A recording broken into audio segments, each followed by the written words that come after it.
I am going to analyze the first episode of every new summer 2023 anime. But this isn't just a simple review. Oh no, I am going in depth into how the story is set up, if it's executed well or poorly, and how the story could progress, all based on the first episode. Let's get right into it. Anime number 1. Am I actually the strongest? I finished this first episode and already realize how hard this is going to be. It's really difficult to analyze something when there's nothing to analyze. Needless to say, this show sucks and is extremely boring. But let's see where it went wrong and what was trying to be accomplished. Kid is a shut-in, plays games all day, and wastes away his life. One day, he gets reincarnated out of nowhere. Just sitting in his room, he has a heart attack or something. He is reincarnated as a baby in a fantasy world, born in a royal family. Unfortunately for him, the devices to measure his magic level don't go high enough, so it looks like he's only level 2 when he is in fact level 1002. Most of it is played off as a joke, and it was pretty funny that he almost dies immediately after being reincarnated. But even as a baby, he has ridiculous powers that solve nearly all of his problems. This first episode is really bad, and sets up nothing interesting, because all tension is destroyed through the basic premise, generic fantasy world, and abysmal plot. He convinces a giant monster wolf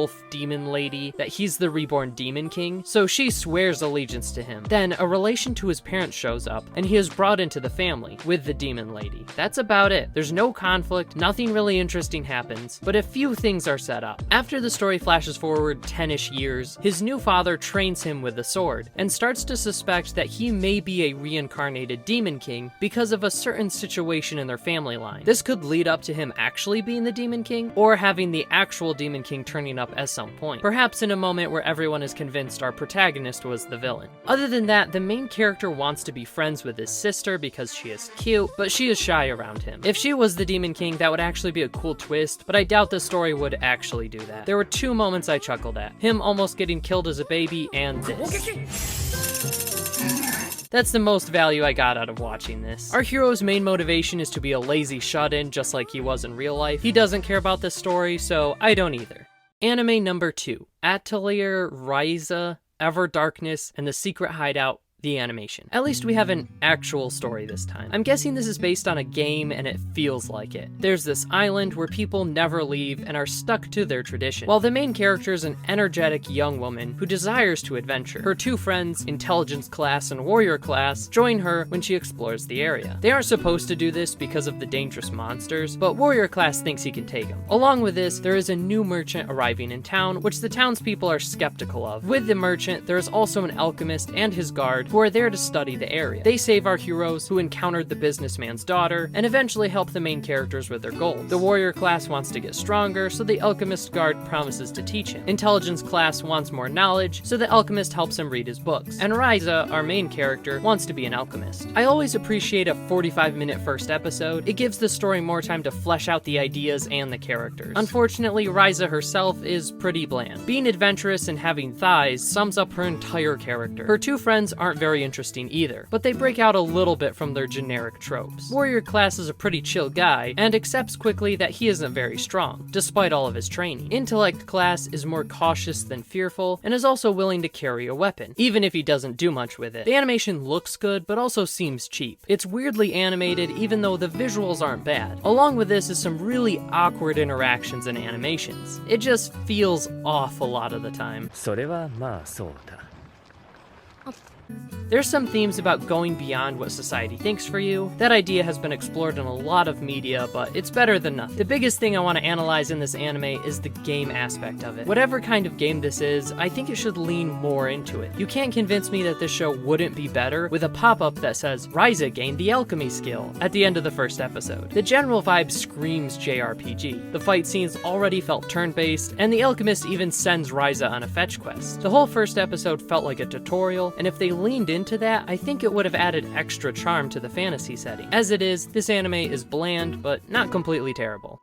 Anime number 3, Ayaka. Yanaji Yukito is a closed-off middle school kid in foster care who receives a letter from his father's old friend who offers to take him back to his homeland, the Ayaka Islands, where he had lived until he was 5. He is brought back by an eccentric green-haired guy who is a student of Yukito's father, and learns that he is descended from a master of Lei, a magic power system. On this island, there is magic everywhere, including these weird spiritual things that float in the air. Most of them are harmless, but he encounters a bad one that attacks him in the end of the first episode. All of this would have been more surprising if it didn't show us Yukito's father getting killed fighting a lava monster in the very first scene. There's some interesting stuff here, the powers seem pretty cool, the islands are a really great setting, and the main character is closed off and scared of his powers, but after realizing he can control them, he doesn't continue his angsty teenage attitude. Even when he is acting that way, he isn't obnoxious about it, and his fears of his powers aren't unrealistic, as he had hurt people with them before. There's a lot of mysteries that are set up fairly well. Yukito's father had wanted him to grow up on the mainland, away from the islands, until this point. Nobody knew why, but because of his legendary status, they followed his wishes. Jinji, green-haired guy, has brothers that also trained under the master, and at the end, they show some other groups doing whatever they do on this island. All of this is pretty good, but I'm not hooked on this show. Basically, every aspect was done well, but nothing was amazing. The most important thing here is these aspects: the power system, the main character's development, and the revealing of mysteries. The plot will continue with introducing new characters and setting up some kind of antagonistic force for Yukito to deal with. But how the power system is dealt with, and the answers it gives to the mysteries, will make this either a mediocre action show or something actually good. I buy into Yukito's father's last wishes of sending his son away to grow up normally, but if there was a really stupid reason for it, the whole story is going to fall apart. I need to believe that the master was as incredible as everyone said he was. The power system needs to have something special that makes me care about it and the abilities they are using. It seems cool so far, being mostly water-based, and it can really explore how terrifying water is. If you've been around rushing water in your life, you know how powerful it can be. Actually showing that in this anime through these powers would be really cool, but most importantly, a logical system and a good explanation for it will make fights more than a flashy spectacle and actually bring tension to the story. Yukito needs to keep being a complex character, confused about his situation, questioning things that his dad did, and having a tendency to close himself off from others. Giving him these struggles will be really important for a satisfying story and make him more than just a generic good guy. This is a decent setup, but as with all stories, it heavily depends on its execution.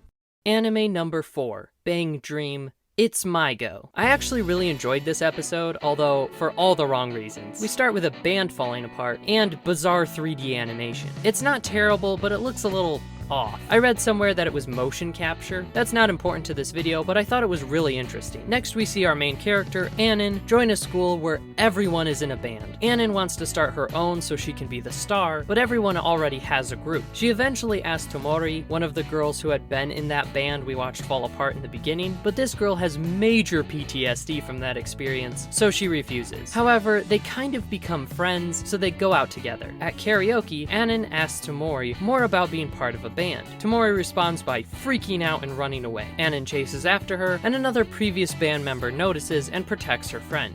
That's where it ends. I really struggled to care about anything happening, and Anon's introduction is really long and boring. She just kind of wanders around and nothing happens until she finally asks Tomori to join her. It really felt like it was just using runtime. Half of the episode felt pointless. However, the best part of the show is the drama. It's thick, sudden, and completely ridiculous. The initial scene of the band members breaking up made me laugh because half the members just didn't want to be in the band, and I was like, okay, it's not that big of a deal, they don't care about this band. I don't care about this band. But it was made out to be so dramatic. Then, when Anon is chasing Tomori, brown hair girl steps in and is just super assertive and antagonistic for no reason. It's great, but the best line is that Anon says she was just inviting Tomori to join her new band. Brown hair girl replies with, it's all very dumb, but so entertaining. If the rest of the show is this dramatic over very pointless things, I would actually enjoy it. Unfortunately, the beginning is just full of pointless scenes, so it might not even be fun bad, but it is definitely bad.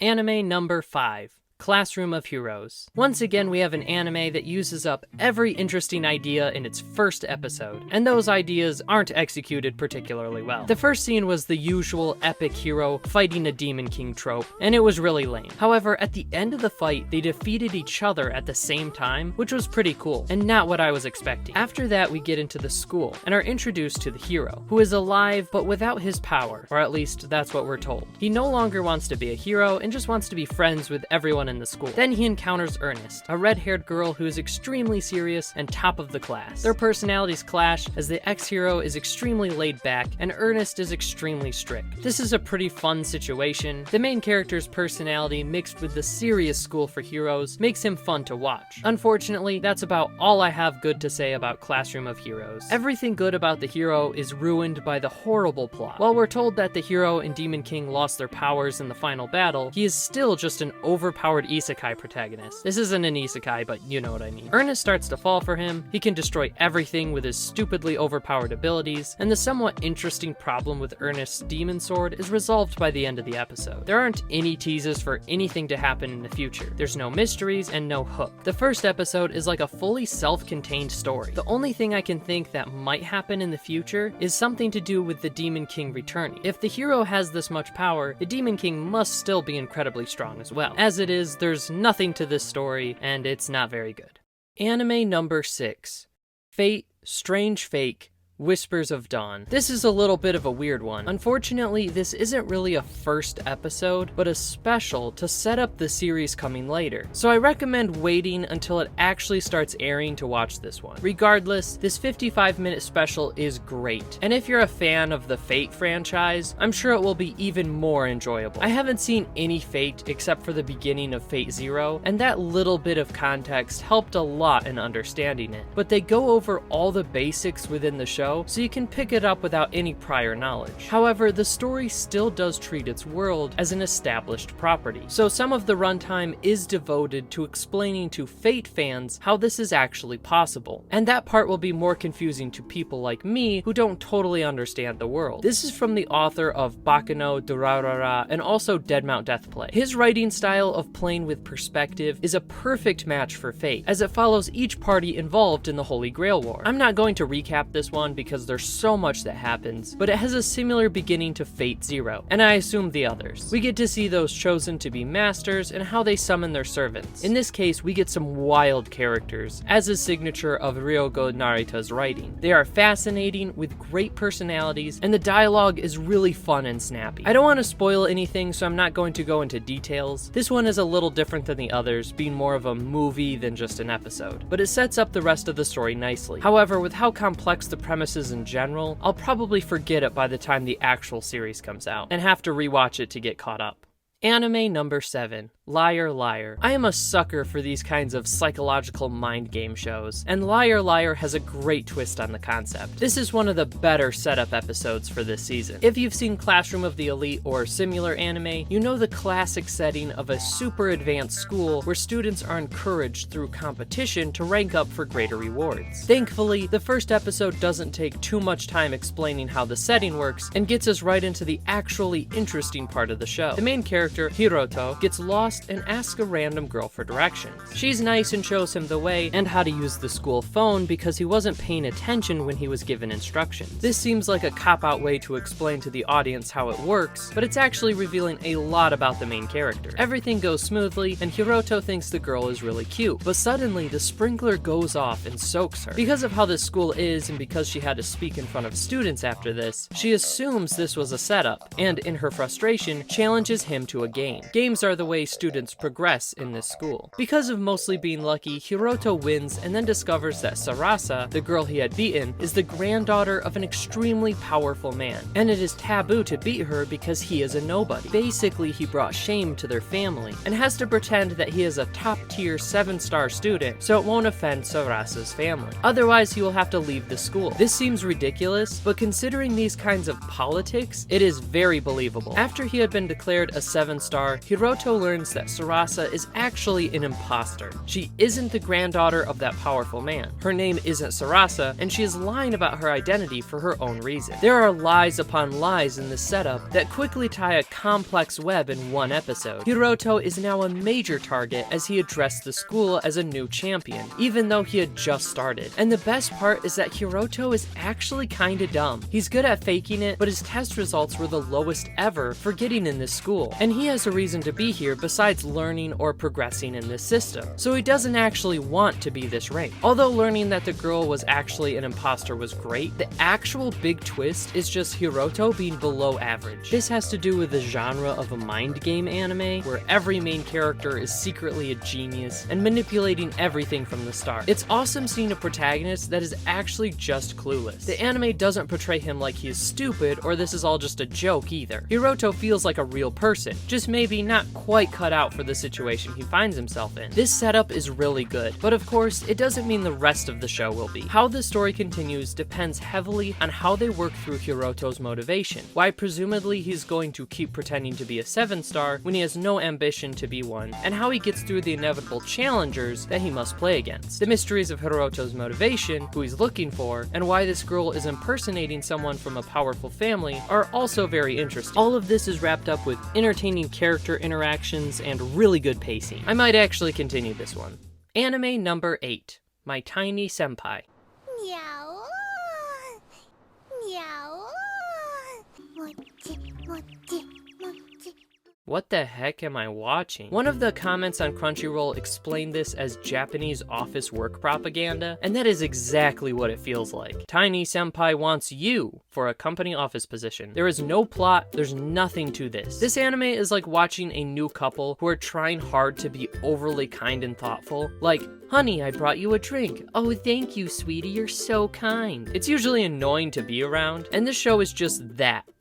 Constantly. Along with this is forced cuteness. I hate it when anime do this. It just feels so contrived and gives an impressive level of cringe. This anime was not enjoyable, but the ending song is great. It alone made watching this worth it. But if you know you like this kind of thing, it's here. But it's hard to even consider this a story from its first episode.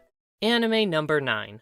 My unique skills make me OP, even at level 1. Remember how Tiny Senpai was office work propaganda? This main character worked himself to death, grinding for a company that didn't even treat him well before he was isekai'd into his new life. He wakes up in a video game world where products are created from killing monsters in dungeons. A kind girl named Emily helps him out after he was dropped from a slime. His name is Ryota Sato, but she has a hard time with his Japanese name because apparently this isn't a JRPG, so she called him Yoda. It was really funny to me. Hello, Yoda. Remember how I wished Atelier Ryza leaned heavier into its game aspect? This anime leans really hard into it. It's got pop-ups when he acquires an item, and other very RPG things. Ryota checks his stats and learns that he is stuck at level 1, but his drop rates are all S-ranked, which is the highest. With this OP ability, he grinds through level 1 slimes, and gets so much loot that he is able to make a decent wage. Overall, I really like this concept and the first episode. The game aspect is cool. I like seeing him try to figure out how to live in this new world, and Ryota's workaholic personality is continued from his former life. He wears himself out grinding constantly to be able to afford a house. Unfortunately, there's a lot to be desired in the execution of these ideas. I would have liked this to take more time, rather than all happening in the first episode. It takes away all tension when he already figured out how to survive here so easily, get a house, and even improve his stats. So why do I need to watch the next episode? This situation is set up so perfectly for him to struggle with monsters and have to figure out strategies for even the weakest ones. But he kills them fairly easily, and it barely covers that aspect. The last disappointment is that he is already collecting a harem, so I don't have high hopes for this show. But as an isekai with OP in the title, this first episode's not too bad.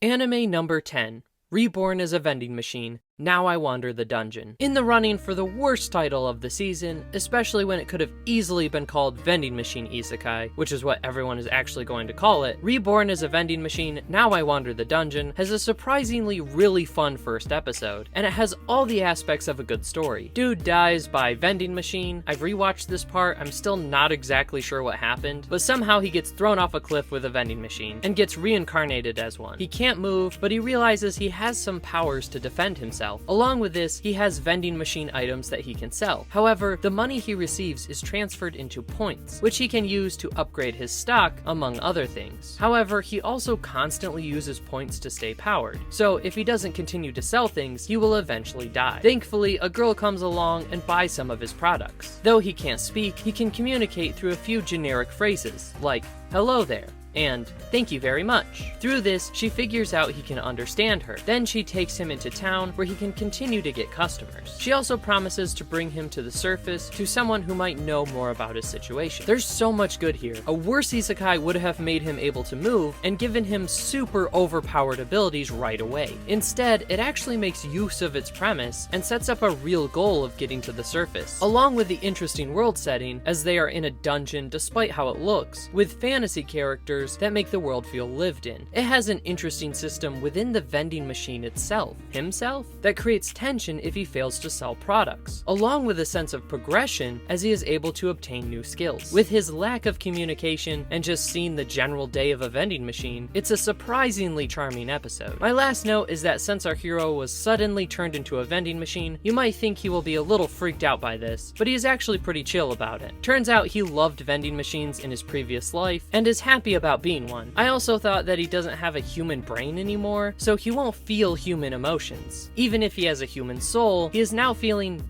vending machine emotions. That's my theory and I'm sticking to it. I will be watching the show and I'm planning on making a full video about it. Anime number 11. Reign of the Seven Spellblades. Kid joins a magic school and meets a couple of bland classmates on his way to the entrance ceremony. There they encounter a troll which almost kills one of the classmates, but thanks to the weird samurai girl and everyone using their magic together, they manage to defeat it. The next day, our main character Oliver wakes up early and walks around the school grounds. There he encounters a covert operative sent by his brother who is there to protect him. Not sure what this was about, and it explains so little I'm not really sure I care, but it sounds like Oliver's family are very important or are in danger for some reason. Then he stumbles upon Samurai Girl taking a bath in the fountain and sees her covered in scars. He also has a weird vision of a naked woman in a forest. That's all that happened. Although this might be a decent show, it had a pretty mediocre first episode. Nothing about this seems really cheap or poorly written, but it's not fantastic either. The hints that set up future mysteries are also vague that I don't really care. It was very shallow because it showed too many aspects of the story right away. The school's big deal is that 20% of the students don't make it out in one piece, but it's only mentioned and it doesn't show why or how that's the case at all. Another reason I have a hard time caring about any of this is that so many characters are introduced right away. It's hard to really connect to any of them, especially with their bland backstories and introduction. I would say the setting is really good, with a world that feels lived in, a complex magical system that doesn't feel random, and interesting magical creatures, if Harry Potter didn't exist. Despite that, there were some really cool concepts, especially with the way magic affects every aspect of this life. This could definitely be a decent show if we get an interesting plot and more development for the characters, but it feels more like a Harry Potter fanfic than its own original story.